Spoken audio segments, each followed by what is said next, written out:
Good day and welcome. I'm Steve Featherston. I'm one of the senior business consultants with Exact Macola. We're here today to talk about the AP automation process within Macola 10. So I'm on Macola 10 right at the moment. I'm going to click on this agenda, which is a document that I've left on my desktop. And we're going to speak about what AP automation is. So AP automation within Macola 10 uses many of the base applications in Macola 10 and a custom integration between a scanning application and also voucher entry to automate much of the AP entry process and related document storages. What's the advantages? Well, it takes you more towards a paperless process. There's considerably less data entry involved. We can tie a voucher approval process using workflows routed to approvers with full traceability. It cuts down on the time and effort that's involved. Most companies' AP departments are very busy, and saving time on each voucher entry adds up to a surprisingly large amount of time at the end of the year. So what are the tools that we're going to be using? We're going to be using this Kofax scanning application, which is a third-party product available to Macola 10 and to you as a customer.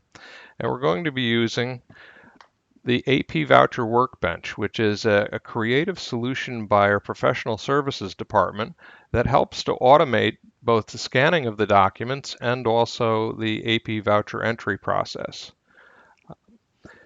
These also utilize the document management system and the workflow system that are native in Macola 10 to store these documents and also approve an invoice for processing. So without further ado, we're going to jump right into a demonstration of exactly how this works.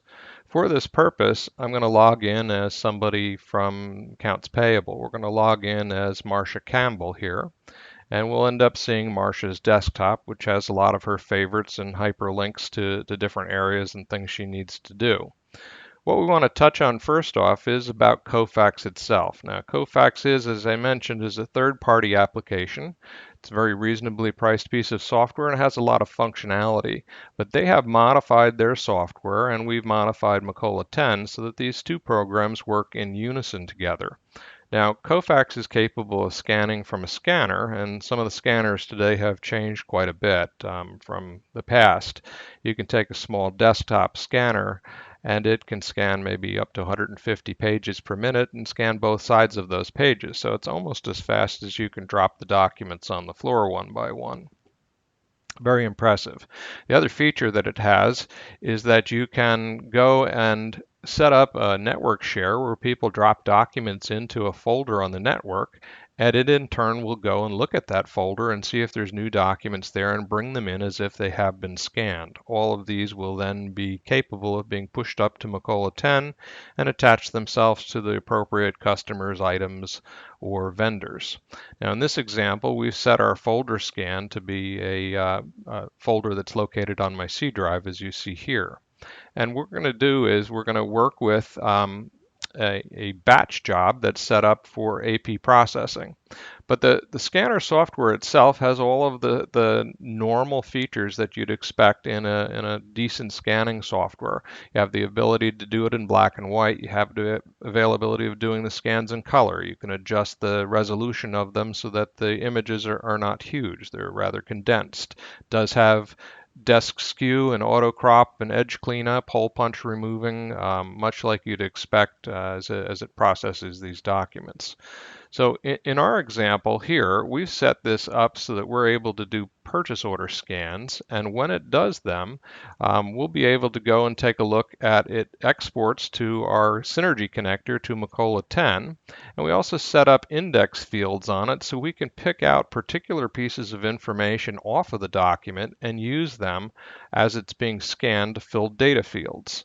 So in our example here, I'm going to go and select a job called a PO invoice scan. And I'm going to ask this to, in turn, we'll go back to home here and scan a document. So it's scanning from my network folder. As it brings that document in, it may be an image that's a little small. I can enlarge that with the zoom button down on the bottom right, but the magic really happens in the indexing. So if I go up and I ask it to index this document, we'll click on indexing on top, and it goes out and tries to identify select fields that are on that invoice that are important to me. In this example, invoice number, vendor number, PO number, invoice amount, invoice date. Once it's captured that information, I can ask it to export that up to Macola 10. So we're going to watch as that exports it to our Macola 10 system. With that said, I should now be able to go to Macola 10 and look for documents that have just come in recently. So I've got my search set to documents, and I go and search for any documents in the system that have just come in. And you can see that our purchase invoice from today is sitting up right up top. This is the one that we just scanned. Now, if I drill into that document, I could view that document and be able to see an image of it. I could send it to somebody at this point if I wanted to. I could download it for use on my own computer. But the important pieces, or the magic, so to speak, is what's over here inside of the data or more areas of this document. If I click on this, you can see it's already attached itself to Shimani Corporation, and it's collected the purchase order number, the invoice number, dates, and dollar amounts of the invoice right here at the bottom right. Now, these are populating fields inside of the database that'll be used later for us to be able to do some AP processing. So now that the document is in the system, I want to talk for a moment about different ways you can process AP vouchers inside of Macola. For a number of years, we've had the desktop application where if I click on Enter Voucher here, I'm going to bring up a desktop version of an AP voucher work screen. I can enter my batch numbers, I can enter our reference, the vendor number, all of these fields that have the caret on them are required fields. So I've got about 8 fields that are required for me to get the information in and a fair amount to fill out to get the voucher in place. Now, the same type of screen can be surfaced using the new Macola 10 web entry screen. So I can get to this using a web page rather than what would be the desktop application. And again, very similar fields. There's about 10 fields on this one that are required to be filled out in order to get a voucher in place. Now, these are native to Macola 10, and what I want to talk about now is the AP Voucher Workbench, which is a creative solution by some of our consultants in our professional services team. And this AP Voucher Workbench has got the capability of keeping an eye on documents that have been scanned in for vouchering and also be able to help you fill out these pages of information quicker. So if I go and click on AP Voucher Workbench, I have my selections up top here of doing entries or running reports or the setup features of the AP Voucher Workbench. Now, if I just look to reports and say I'd like to see a list of documents, it's going to end up showing me documents that have come in the system that either have been vouchered or are unvouchered. We're looking at an unvouchered document list right here. So the one we just brought in is this one 16992 up top. And I can see that it is set for Shimani Corporation, and I can hit the Create Voucher button from here and be able to create a voucher for that. Now, if I go and click on that, it's going to take me into the AP Voucher Workbench. And notice that all the fields that are here have got data in place for them. So it filled in my batch number, being me, Marcia Campbell. It's filled in my next voucher number. It's connected the document that I scanned in for the purchase invoice. I could download that or I can view it directly from here. If I right click on it, I can open this in a new tab and be able to get to that document and have an image of that document possibly right in front of me on my next tab. So I can use the features of my browser to be able to go back and forth. Now it's tied itself to a particular purchase order, so I could click on this link and be able to view that purchase order, and it's also connected itself to the vendor. The vendor terms have come from the account card of the vendor, and all of the dates and dollar amounts have all come from the scanning of that document. Now, in doing this, it's looked out into the system to see if there's been any PO receipts or receivers against this particular purchase order. Now, I have a receiver list down at the bottom left. I've surfaced 3 different receivers that are related to PO number 395. And it's brought them in and totaled them. Now, with my sample data here, my invoice was $18 and my total of my receivers were a little bit more, so it's not particularly accurate for this example, but you get all of the information very quickly up and in front of you. Now, if you wanted to take this, and then let's say if this is not an invoice for inventory for manufacturing, maybe it's a receipt from the electric company or from, a rent that you had to divide amongst different departments in your company, you can take that dollar amount and add GL distributions to it and tie it to cost units or cost centers or even to projects if it happens to be a marketing project or something and you want to split the costs up among different cost centers yet tie it to a specific project, you have that availability. There are features where you can tie the packing slip if it came in through the receiving dock and you've got a packing slip to it also into one place. But the advantage here is that I haven't had to fill out anything. My data entry has come down to nil here. And the only thing I need to really do is review what I'm seeing in front of me and then possibly submit this voucher for being posted.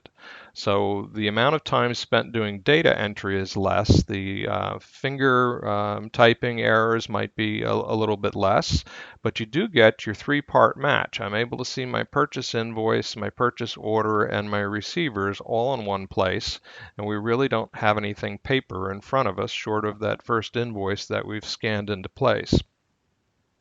So that is the AP Voucher Workbench. It does give you the functionality of being able to get information in, process it quickly, and head towards a paperless environment. Now, if I delete this batch and let's just go back to the Workbench setup for a moment, I do want to talk about something else with this. So if I go back to the setup features, and I want to turn on the fact that I need to have an approval for every invoice that gets paid. I can go in and edit the setup features. Now, only people with admin rights can do this, obviously, but we turn on this use ready yes or no and hit save. Now, when I go back into the AP Voucher Workbench and I look for documents that need to be vouchered, I've only got one. And that's because I'm looking at unvouchered documents and documents that have been approved or are ready for vouchering. Now, if I want to switch this to see ones that are not ready, I can simply work with the radio buttons and I can see I have all of these documents that are waiting for approvals and have not been approved yet. Now, the approvals come in the form of a workflow. So let's take a look at the one that is ready. Here's the document number 16886, and when that document got scanned into the system created a workflow for it automatically that is the approval process, and that workflow request is this 14142 request. And I could drill into this and see that that request was created automatically. It was sent to Ron Calley for approval. He has the document attached to it so he can review the document, and he in turn has marked this that it's been approved, and when he hits the approve button on the top of this, it ends up updating the documents and the fields inside of the AP Voucher Workbench so that when he comes back here, this document is in fact ready for processing. So I can now create this document and it'll of course populate my AP Voucher Workbench with all of the details that we've seen before. But what we've done here is we've created an approval process through this where that document gets approved through this particular workflow that gets sent through. Now, all of this is highly configurable, so you can adjust this for your own particular business needs. In your company, maybe inventory items don't require approval. Maybe items for MRO or for expenses, capital expenses for the business might require approval. And you can have the actual approvals routed from person to person based upon their purchase limit so that it achieves the correct approvals moving forward. So that is a brief introduction to the AP Voucher Workbench and how AP processing can be automated within Macola 10. And we're just going to step back out to my main screen here. And I'll just check the agenda, make sure we covered what we needed to. If you're interested in what you've just seen, you can contact our professional services department and they'd be happy to discuss installation with you and see if they can configure this for your particular business needs. These features of AP automation and the AP Voucher Workbench are only available in Macola 10 because of the flexibility of that product.